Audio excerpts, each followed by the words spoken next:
Mandray anjara mavitrika ao anatin'izay foaraben'ny indostria izay ny orinasa Solar Prod manandraiky efa manokana amin'ny sehatry ny angovo madio nanambara moa ny tompona andraikitra eo anivon'izany orinasa izany fa tsy afaka hidifina intsony ny fampiasana ary ihany koa ny fanjifana ity angovo madio ity.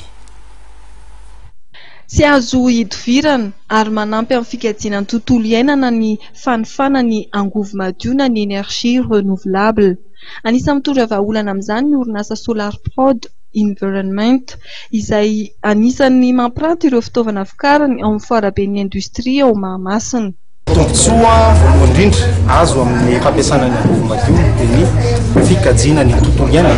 Izay angamba no azo lazaina hoe ngeza indrindra noho ny fahafantarantsika fa ny fikajiana tontolo iainana ankehitriny dia iarahany daholobe mikirakira ary mikondro mafy nandritra ny fotoana maromaro.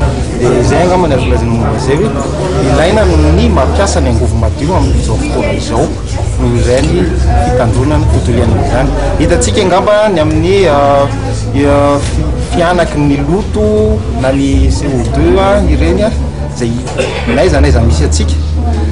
Izany no angatana zany fanirina indrindra ny vadiantsika rehetrarehetra amin'ny énergie renouvelable na ny angovo madio vadiaro amin'izany. Ao anatin'izay resaka angovo madio izay ihany dia nanambara ireo mpitantana ny orinasa Solar Prod fa misy faniriana izy ireo hiara-iasa mitondra malagasy entina mahana ny olan'ny angovo eto Madagasikara.